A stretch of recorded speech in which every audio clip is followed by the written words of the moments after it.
I stood in front of the mirror, smoothing the fabric of my navy dress over my hips. The reflection staring back was familiar brown eyes, wavy hair, a smile I'd worked hard to love. At 26, I'd spent years building confidence in my body, a body that carried me through late-night study sessions, marathons, and the chaos of falling in love. But tonight, that confidence felt like a fragile shell, easily cracked by a single voice, my mother's. The engagement dinner was in 2 hours. My fiancé, Ethan, had planned everything meticulously, a warm gathering at his parents' elegant home to celebrate our future. His family was kind, polished, the kind of people who made you feel both welcomed and slightly inadequate. I wanted to make a good impression, not just for Ethan, but for myself. I'd chosen the dress weeks ago, a fitted number that hugged my curves without apology. I felt beautiful in it. Or at least, I had until Mom walked into the room. "You're wearing that." Her voice was sharp, laced with the kind of judgment that cut deeper than a knife. She stood in the doorway, arms crossed, her eyes scanning me like a critic appraising a flawed painting. "Clara, honey, it's a bit tight, don't you think? You've put on some weight since last month. Maybe try something looser. You don't want Ethan's family thinking you're careless." Careless. The word landed like a stone in my stomach.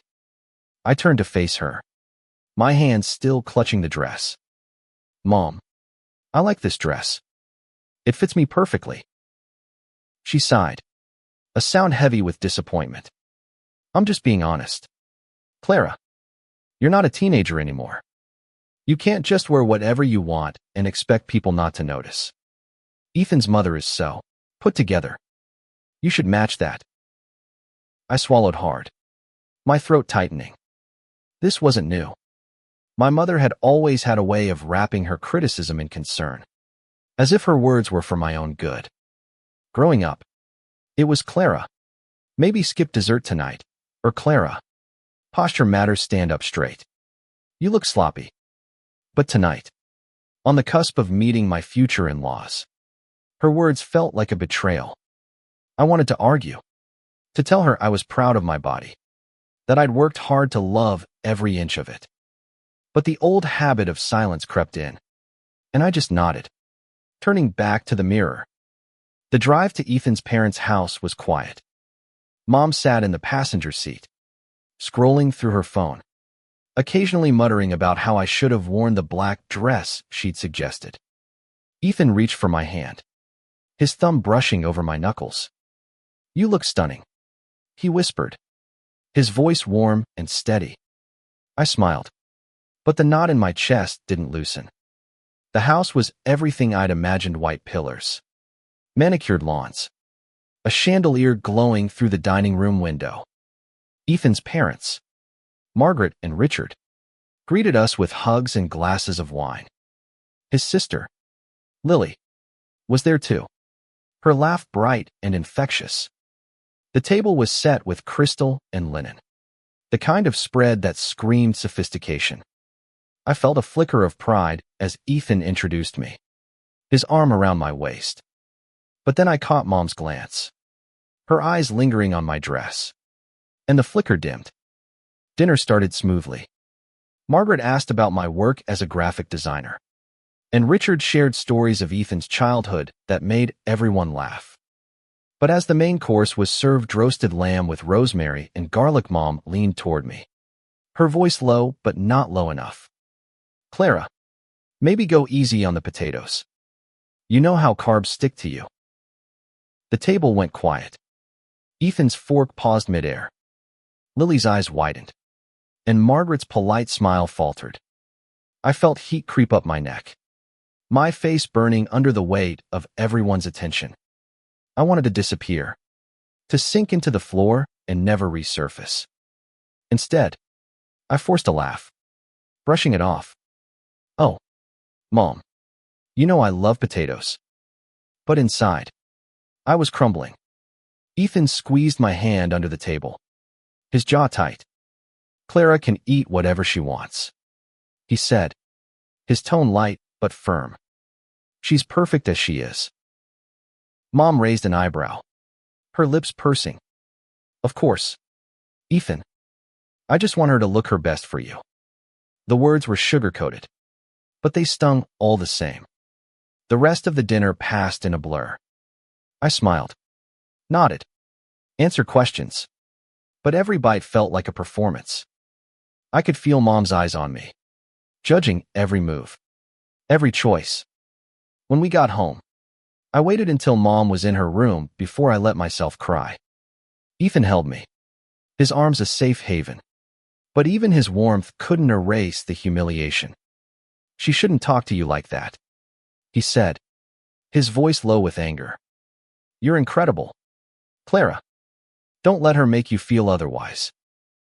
I nodded, but the shame lingered, a shadow that followed me into the next day. I replayed the moment at the dinner table, the way everyone's eyes had turned to me, the pity in Lily's glance, the awkward pause.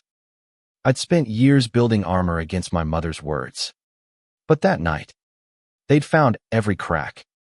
And yet, beneath the hurt, a spark of something else flickered: anger. Not just at her, but at myself for letting her words define me. That night, as I lay in bed, I made a decision. I wasn't going to let this slide. Not this time. My mother's words had humiliated me in front of the people I loved, and I was done staying silent. I didn't know how yet, but I was going to make her see the weight of her words, not just for me, but for everyone who'd ever been made to feel less than. This wasn't just about me anymore. It was about taking back my voice. The next morning, I woke with a fire in my chest. The humiliation from the dinner still stung, but it was the anger that fueled me now. I couldn't shake the image of my mother's smug expression as she'd commented on my plate, as if her words were some kind of public service. I'd spent years swallowing her criticism, nodding along to keep the peace. But last night had crossed a line. I wasn't just Clara, the dutiful daughter, anymore. I was Clara, the woman who'd fought to love herself. And I wasn't going to let her tear that down. I found Mom in the kitchen, sipping coffee and reading the paper. She looked up, her face softening into that familiar mix of concern and control. Clara, about last night, she began. I hope you didn't take it personally. I just want you to shine, especially with Ethan's family. I clenched my fists under the table. It was personal. Mom, you embarrassed me in front of everyone. You made me feel small. She blinked, caught off guard. I was trying to help. You know how people judge appearances. I'm your mother. I am supposed to guide you. Guide me. My voice trembled, but I didn't back down. You shamed me. In front of Ethan's family. Do you have any idea how that felt? She set her coffee down, her lips thinning. You're being dramatic. I've always been honest with you. That's what mothers do. I wanted to scream, to shake her until she understood the damage her honesty had done. But I knew arguing wouldn't change her. She'd always seen her words as truth, not weapons. Instead, I stood and left the room, my mind racing. I needed a plan, something bigger than a confrontation. I needed to make her feel what I'd felt, to hold a mirror to her actions in a way she couldn't ignore. That afternoon, I met Lily for coffee. She'd texted me after the dinner, checking in with a kindness that made my heart ache. Over lattes, I poured out the story, not just the dinner, but years of my mother's comments, each one a pebble that had built a mountain of doubt. Lily listened, her eyes wide with empathy. Clara, that's awful, she said. You don't deserve that. No one does. I know, I said, stirring my coffee. But I don't know how to make her see it. She thinks she's helping, but she's breaking me. Lily leaned forward, her voice soft but fierce. Then show her. Not just for you, but for everyone who's ever been hurt by words like hers. make it impossible for her to look away. Her words sparked something in me. I'd always been creative, a problem solver through my designs. What if I used that to tell my story? Not just to my mother, but to the world. An idea began to form. Hazy but bold, a public project. Something that would expose the pain of body shaming while celebrating the strength it took to rise above it. I didn't have the details yet, but the seed was planted. Over the next week, I threw myself into research.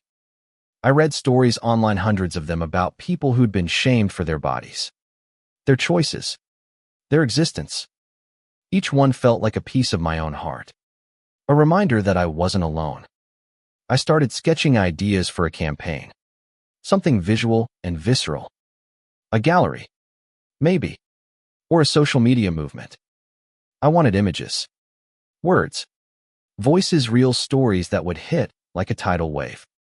And I wanted my mother to see it, to stand in the middle of it and feel the weight of what she'd done. Ethan was my rock through it all. When I told him my idea, he didn't hesitate. "Do it," he said, his eyes bright with pride. "You're not just fighting for yourself, Clara. You're fighting for everyone who's been made to feel less than. I'll help however I can." His support gave me courage, but doubt still lingered. What if I failed? What if my mother dismissed it? Or worse, turned it against me? I pushed the thoughts aside and kept working. I contacted local artists, friends from my design program, even a few influencers I'd connected with online.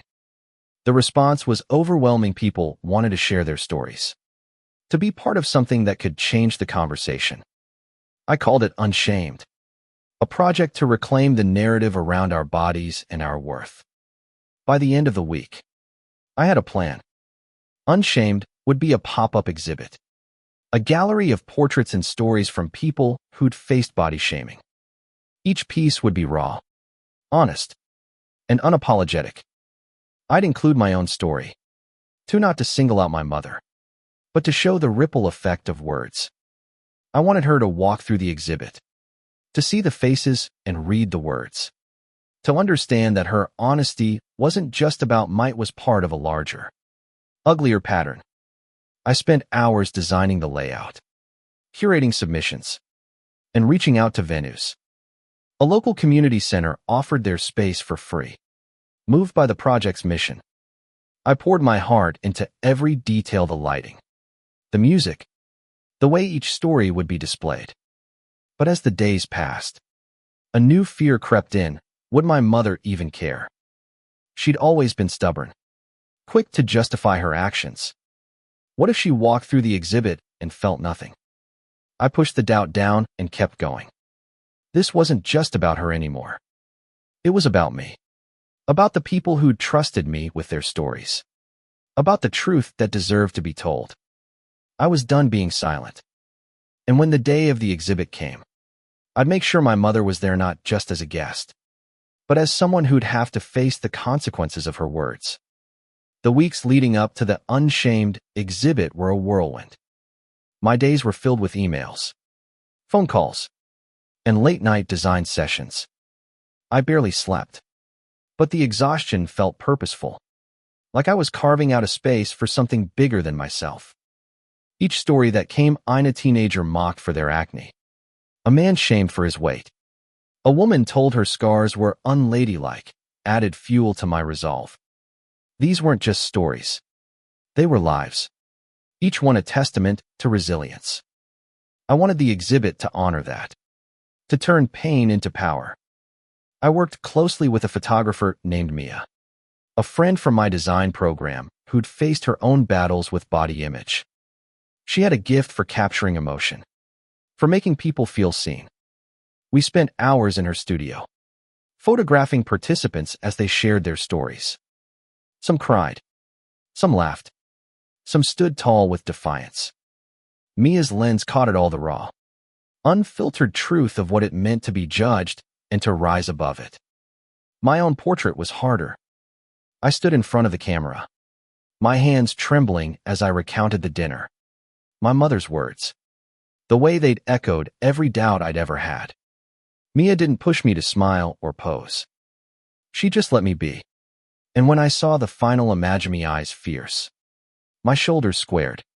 A quiet strength in my expression, I felt like I was seeing myself for the first time. Not the Clara my mother saw, but the Clara I'd fought to become. The exhibit started to take shape.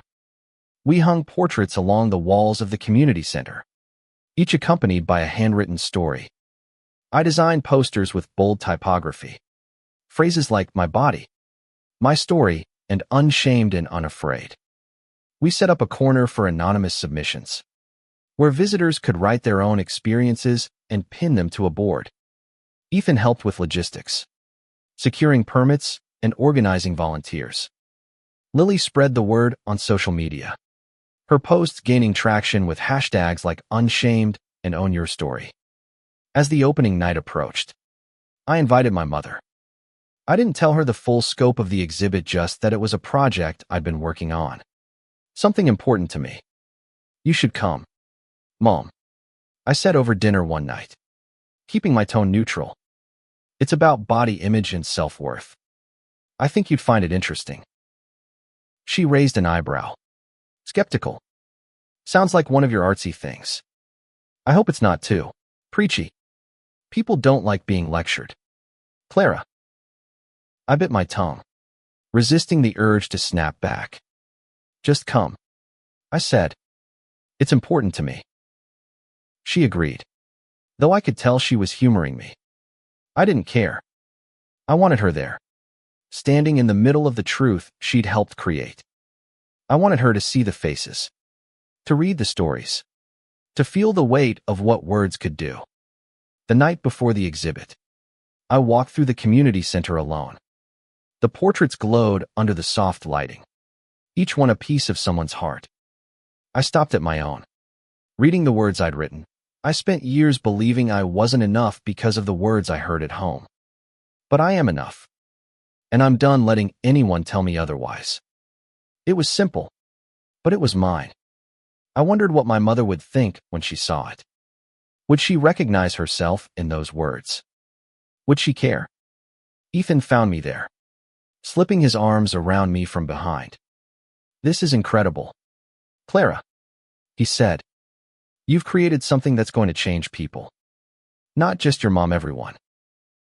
I leaned into him, grateful for his belief in me. I just hope she gets it. I whispered. I want her to understand what she's done. He kissed my forehead. She will. And if she doesn't, you've still done something amazing. You've given people a voice. I nodded, but the fear lingered. What if she walked through the exhibit and felt nothing? What if she dismissed it as dramatic or overblown? I pushed the thoughts away, focusing on the portraits, the stories, the truth we'd built. This wasn't just about my mother anymore. It was about every person who'd ever been made to feel less than, every voice that deserved to be heard. The morning of the exhibit, I woke early, my stomach churning with nerves. I dressed carefully, a simple black dress, not because of my mother's suggestions, but because it felt like armor. I arrived at the community center hours before the doors opened, checking every detail. Volunteers bustled around me, setting up refreshments and adjusting lights. Mia was there, her camera ready to capture the night. Lily arrived with a group of friends, their excitement infectious.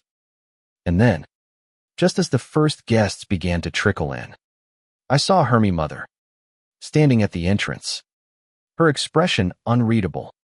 I took a deep breath and walked toward her, my heart pounding. This was it, the moment I'd been building toward. Whatever happened next, I was ready.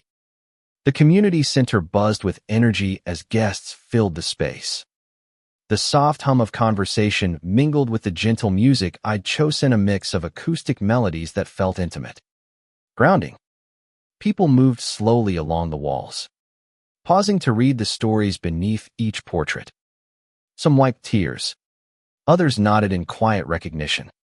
I watched from a corner, my hands clasped tightly, trying to gauge the room's pulse. But my eyes kept drifting to my mother.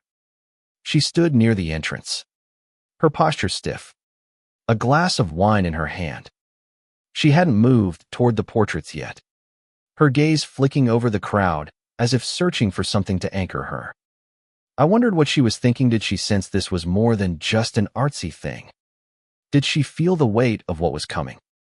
I approached her, forcing a smile. "Thanks for coming, Mom. Want me to walk you through?" She nodded, her expression guarded. "Sure. Clara, show me what this is all about." We started at the first portrait, a young woman named Sarah. Her eyes bright but haunted. Her story about being mocked for her weight at a family reunion.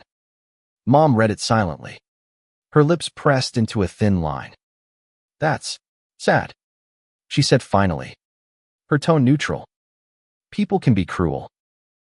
I nodded, guiding her to the next Oni man in his 40s. His story about being called weak for not fitting the masculine ideal. Mom's brow furrowed, but she didn't comment. We moved through the exhibit, portrait after portrait, story after story. Each one was a knife to my heart, a reminder of why I'd done this. But Mom's face remained unreadable, her comments sparse and careful. Then we reached my portrait. I held my breath as she stopped, her eyes scanning the image first, fierce and unyielding, staring back at her. Then she read the words beneath it.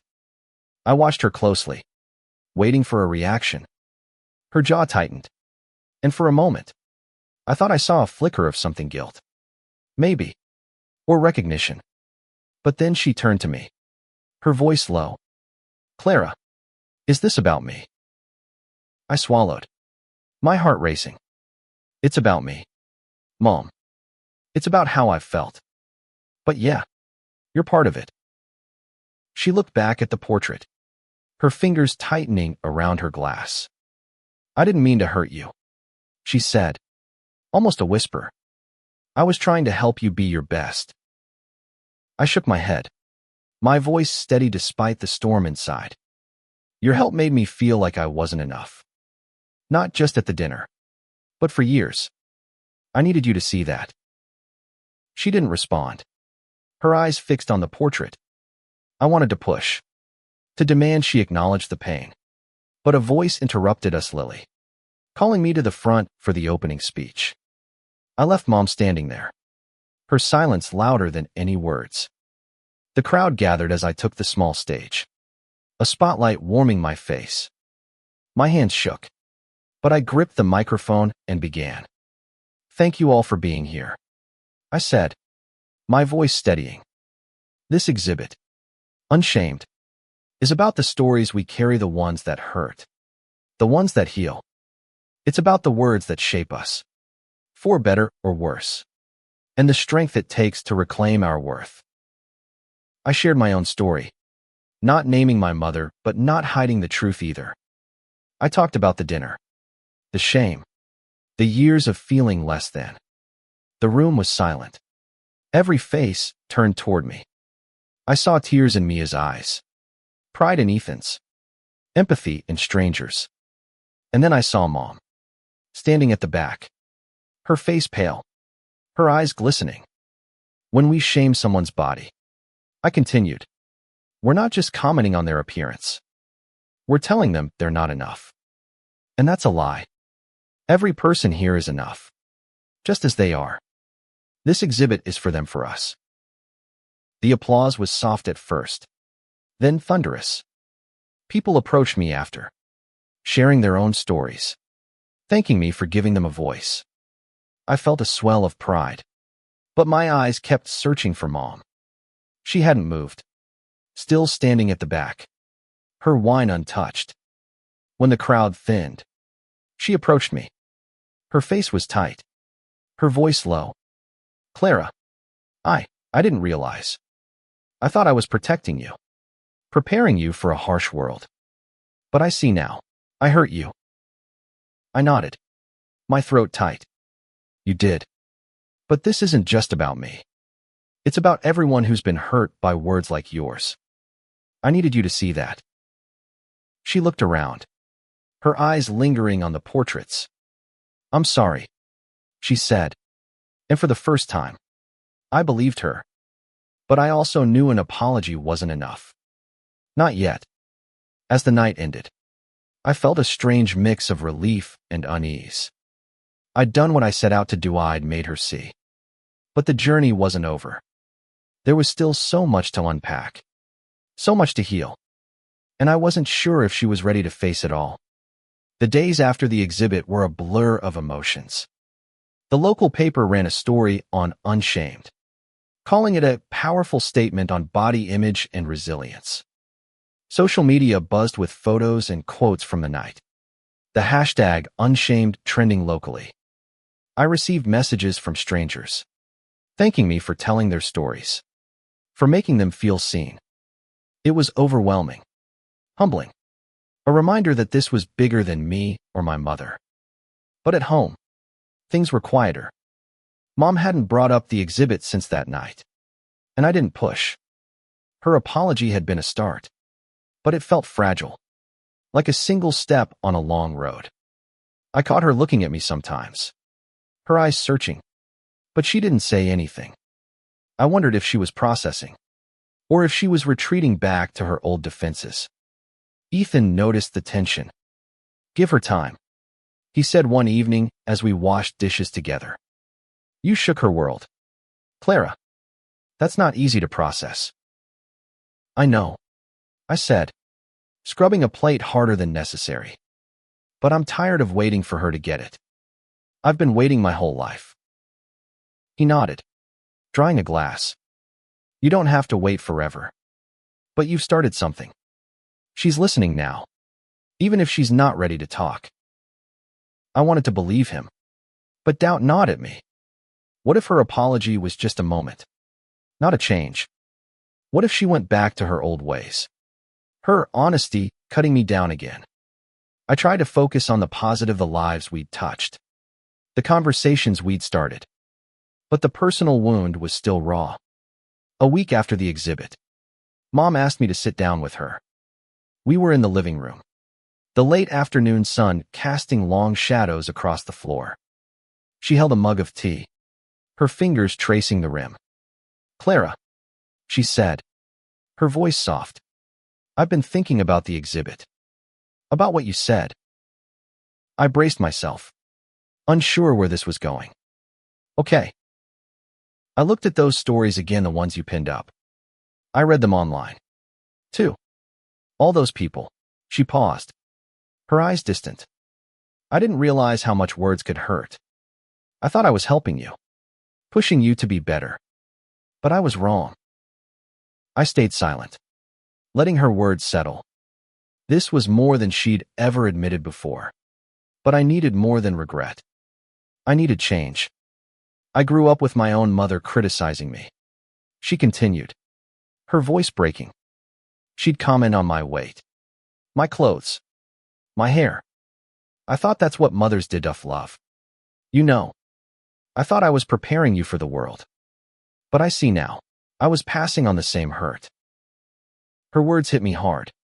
I'd never known about her own struggles, never considered that her criticism came from her own pain. It didn't excuse her, but it explained something. "Why didn't you ever tell me?" I asked. She shrugged, tears in her eyes. "I didn't think it mattered. I wanted to be strong for you, not broken." I reached for her hand, a gesture that surprised us both. "Mom, you don't have to be broken to be honest. I just needed you to see me, not some version of me you thought I should be." She nodded, squeezing my hand. "I'm trying, Clara. I want to do better." It wasn't perfect, but it was a start. We talked for hours that night, peeling back layers of hurt and misunderstanding. She shared stories of her own childhood, the pressure she'd felt to be perfect. I shared how her words had shaped me, how I'd fought to love myself despite them. It wasn't a resolution, but it was a beginning to crack in the wall we'd built between us. The exhibit's impact continued to ripple. A local school asked to host a smaller version, and a nonprofit reached out about a partnership. I threw myself into the work. But now it felt different, less like a rebellion and more like a mission. I was healing, not just for myself, but for others. And slowly, Mom was trying to heal, too. Months passed, and Unshamed grew beyond my wildest dreams. What started as a single exhibit became a movement: workshops, online campaigns, even a podcast where people shared their stories. I was busier than ever, balancing my design work with speaking engagements and collaborations. But the real change was at home. Mom and I were still navigating our new dynamic. It wasn't perfect. There were moments when her old habits slipped out, a comment about my eating or my clothes. But now, she caught herself, apologizing before I had to say anything. It was progress, slow but real.